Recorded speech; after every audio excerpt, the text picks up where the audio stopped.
bunganya mencekik, hidup pun terlilit gitu ya Pak kasarnya. Pada waktu debiturnya mulai telat bayar, dengan telat ini dikenakan penalti 1 cicilan. Kalau yang saya lihat pola-pola penagihannya itu sangat kasar ya, dan sangat tidak manusiawi.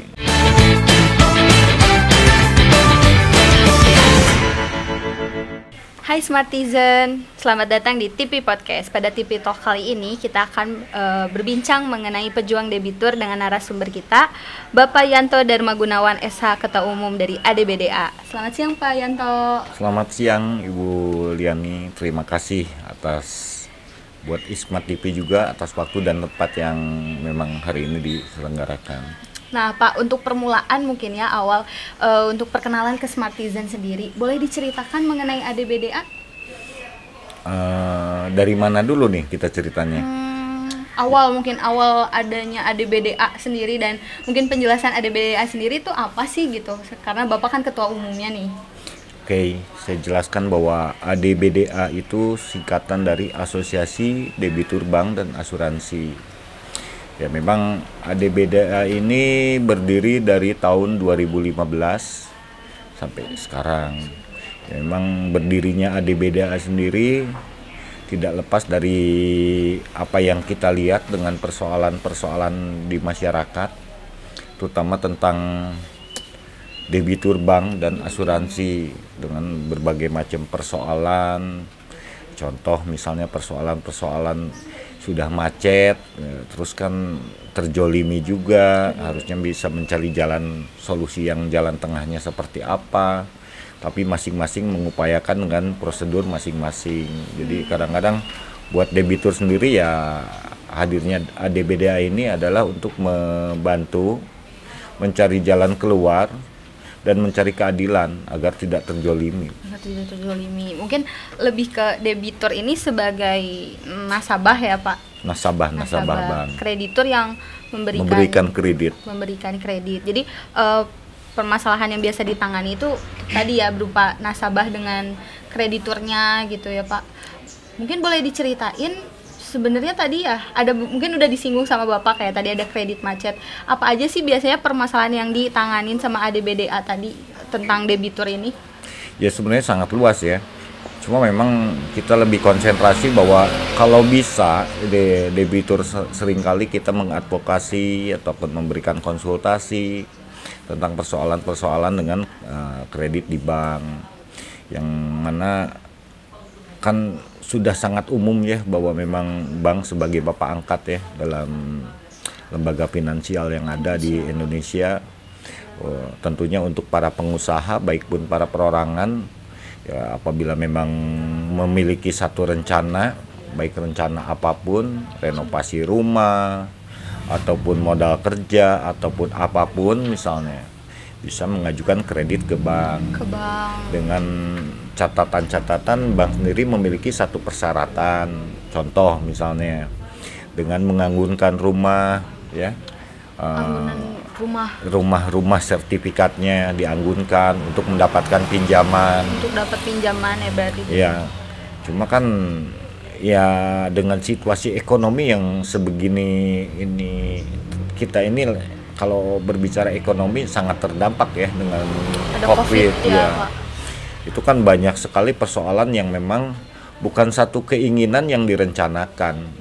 Jadi dalam konsep bisnis tentunya kalau bank sendiri melakukan perikatan tentunya sudah artinya sesuai dengan prosedur, menjalankan perjanjian yang mana kadang-kadang ada situasi-situasi yang memang seperti COVID ini ternyata debitur tidak bisa memenuhi perjanjian tersebut dikarenakan ya usahanya mungkin ya syukur-syukur kalau omsetnya kurang, banyak juga yang collab gitu kan. Ya, betul, Pak. Itu kan yang harus kita cari solusinya. Oh iya, karena tadi ya dengan adanya COVID-19 terus tadi mungkin disinggung soal hutang piutang kan sering banget ya sekarang yang UMKM atau bahkan perusahaan-perusahaan juga akhirnya minjam gitu ya kasarnya. Kita sebagai debitur sendiri misalnya karena COVID kan pasti orang kredit macet dong kayak umumnya. Nah, kalau Lebih soal banyak kredit macet kayak gimana? ya. Di Ya, sebetulnya kalau yang namanya macet itu dikarenakan gagal bayar, banyak hal ya yang menjadi penyebab.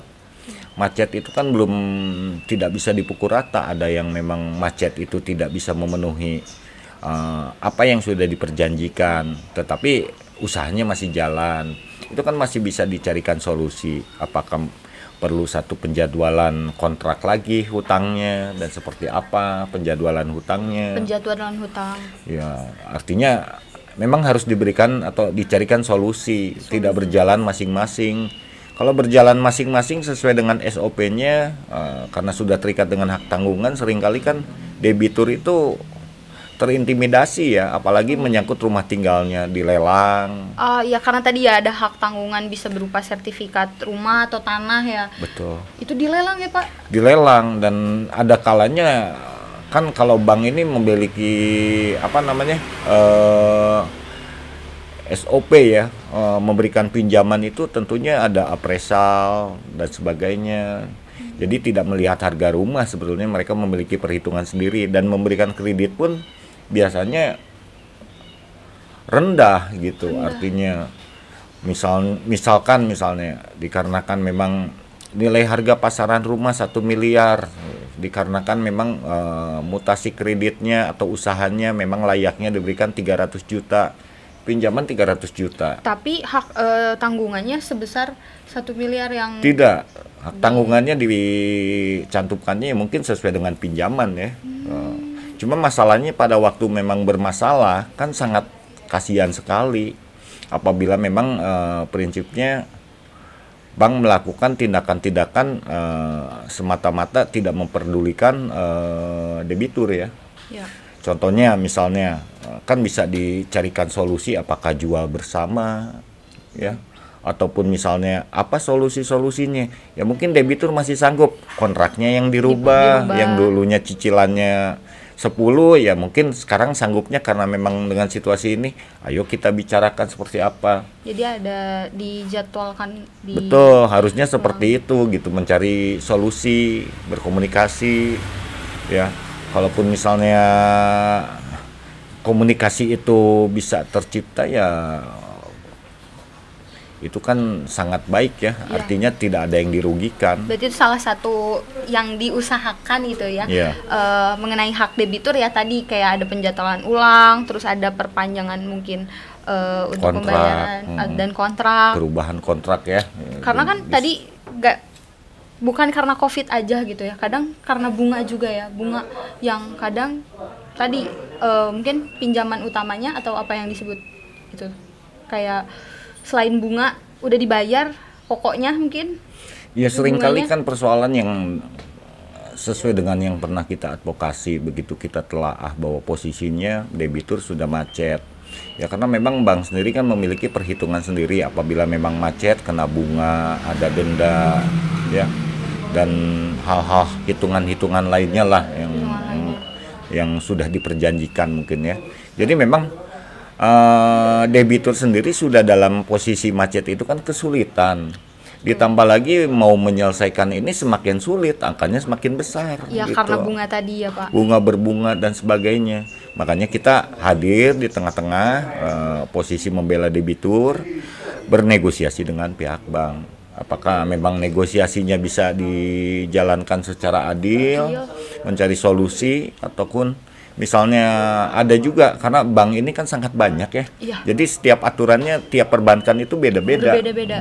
Ada yang mereka saklek nggak mau tahu, ada juga yang memang bijak bisa mencari solusi. Nah, namun kalaupun misalnya ketemu yang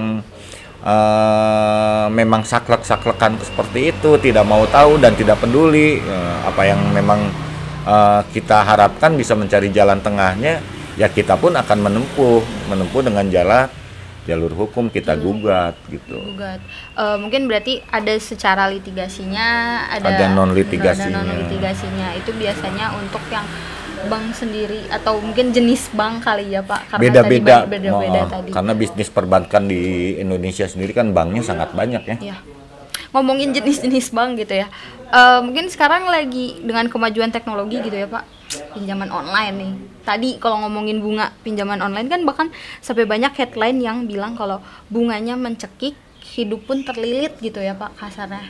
Nah, itu menurut Bapak soal pinjaman online yang bunganya tuh wah luar biasa gitu. Itu menurut Bapak kayak gimana? Pernah menangani kasus mengenai vintage atau pinjaman online ini? Ya memang kita ada beberapa yang mana memang korbannya dari fintech, pinjaman online ya. Tapi di sini memang kalau menurut yang kita lihat ini kan ada fintech ini terlalu cepat ya. Memang secara teknologi mungkin terlebih dahulu aturannya masih telat gitu. Masih telat. Tapi posisinya ya kebetulan kalau kita sih melihat dari keluhan masyarakat yang kita tangani, apa sih keluhannya dan sebagainya, kita pun melihat bahwa sisi aturannya ada yang ilegal dan ada yang taat dengan aturan gitu ya. Tapi kita juga melihat bahwa posisinya kemarin kan pada ditangkepin yang ilegal ya seperti itu, pemerintah udah mulai bertindak lah. Tapi untuk yang legalnya pun kalau menurut saya, karena memang ada beberapa klien yang memang kita tangani, kita bantu, kita debitur ya.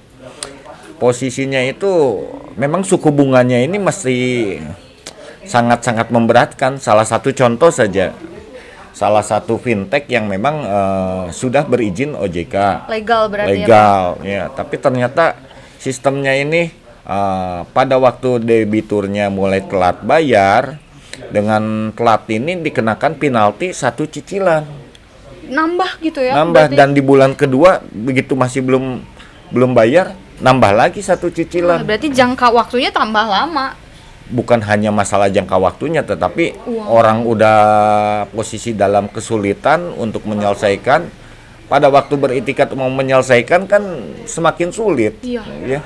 Karena angkanya terus berkembang. Benar-benar menjerat gitu ya Pak. Iya. Dan yang saya lihat juga posisinya ini suku bunganya masih belum jelas ya. Kalau yang fintech ya.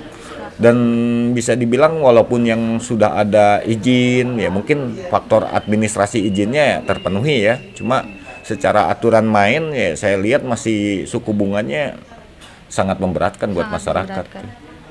Berarti kan tadi selain suku bunga yang tadi sangat memberatkan, berujung tadi kan telat bayar nih ya si nasabah ini. Kan akhirnya tuh ada cara-cara, apalagi tadi ada pinjaman online yang legal, ada pinjaman online yang tidak legal gitu ya, atau masih ilegal.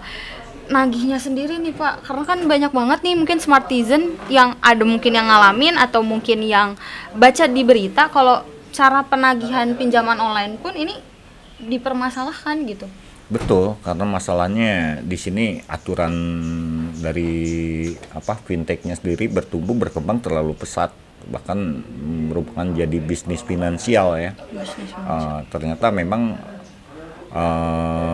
banyak sekali fintech yang tidak memiliki izin, dan kalau yang saya lihat pola-pola penagihannya itu sangat kasar ya, dan sangat tidak manusiawi. Iya benar. Sampai ada yang bunuh diri karena dipermalukan, ya.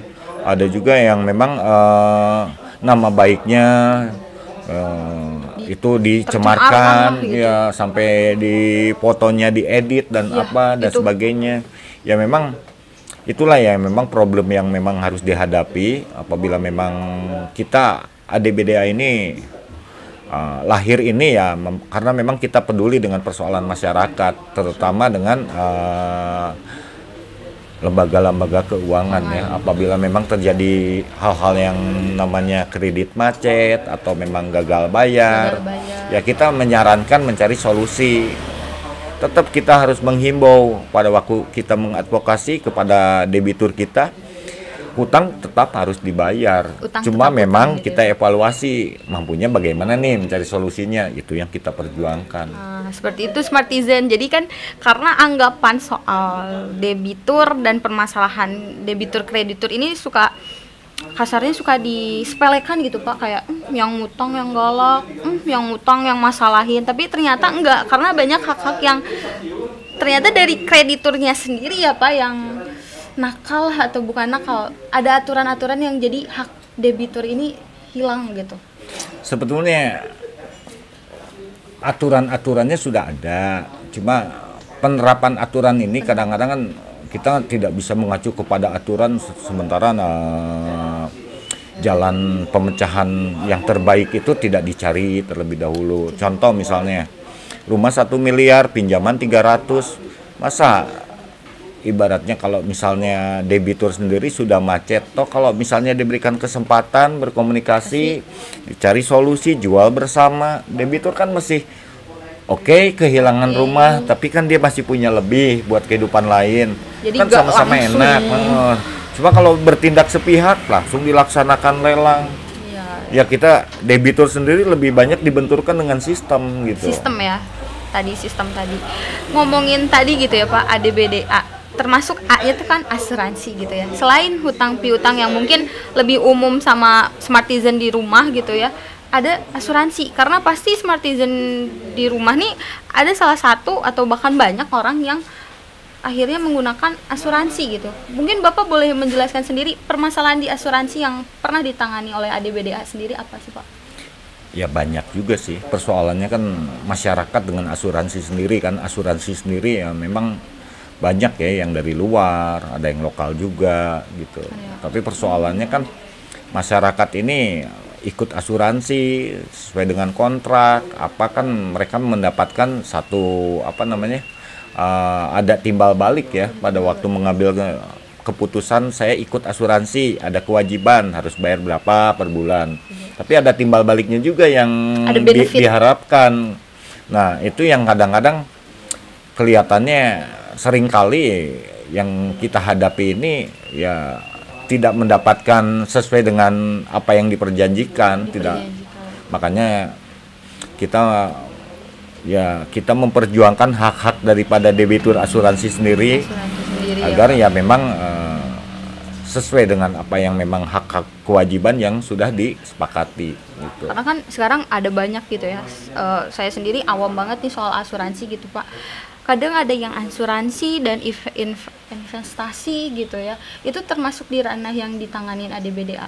Ya, kan asuransi ini adalah satu produk yang dijual, dikemas dengan bentuk yang namanya insurance.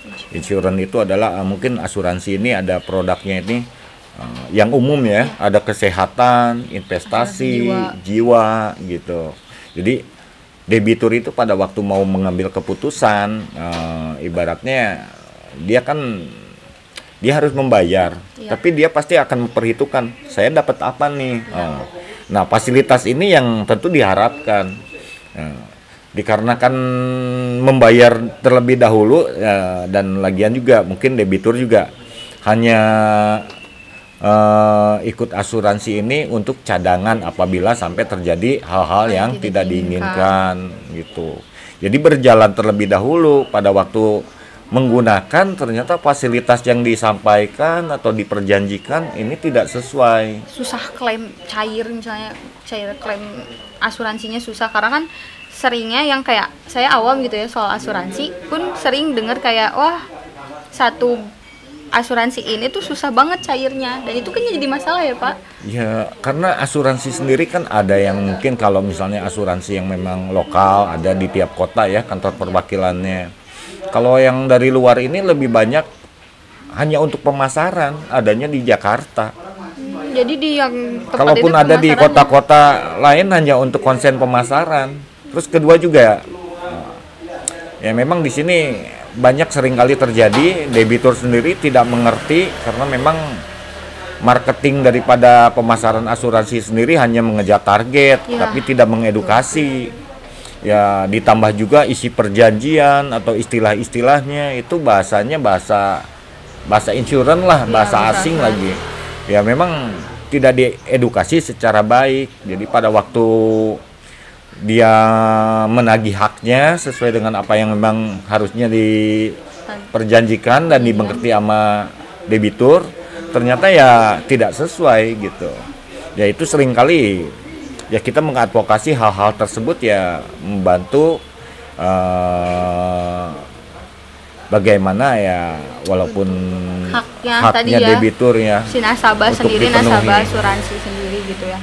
Wah berarti panjang juga nih ya, lumayan padat gitu ya soal ADBDA, ada mengenai tadi kita udah berbicara soal hutang piutang gitu ya, udah berbicara juga soal asuransi bahkan pinjaman online. Mungkin pesan Bapak gitu, apa sih dari beberapa kasus atau yang ditangani, pesan Bapak untuk misalnya tadi pinjaman online harus ada suatu aturan kah atau apa yang harus diperbaiki untuk untuk menghalau terjadinya permasalahan debitur ini? Ya kalau pesan saya ya mungkin tidak hanya sekedar perizinannya saja yang disahkan, tetapi aturannya juga. Contoh dari suku bunga itu yang kalau fintech itu kan harus diatur, yang tidak memberatkan sesuai dengan bisnis yang bisnis keuangan ya, terikat dengan aturan BI misalnya ya. Terus kedua juga tata cara penagihannya itu juga harus diatur apabila memang ya ada yang gagal bayar atau macet ya. Cara penagihannya harus seperti apa gitu.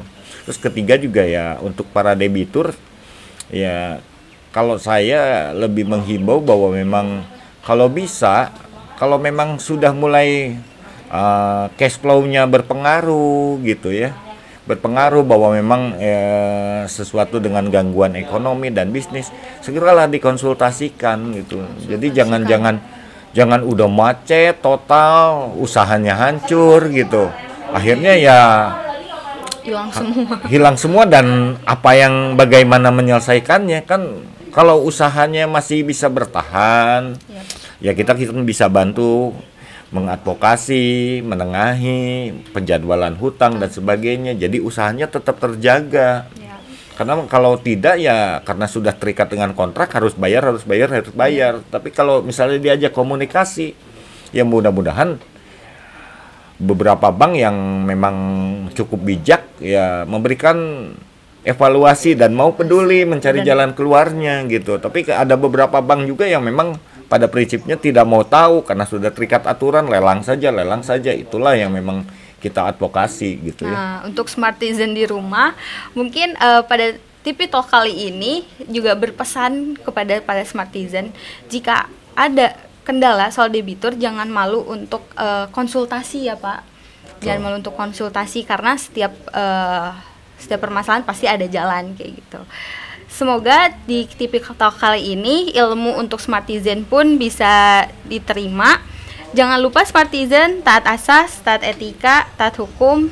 Saya dan Pak Yanto pamit undur diri. Terima kasih. Terima kasih.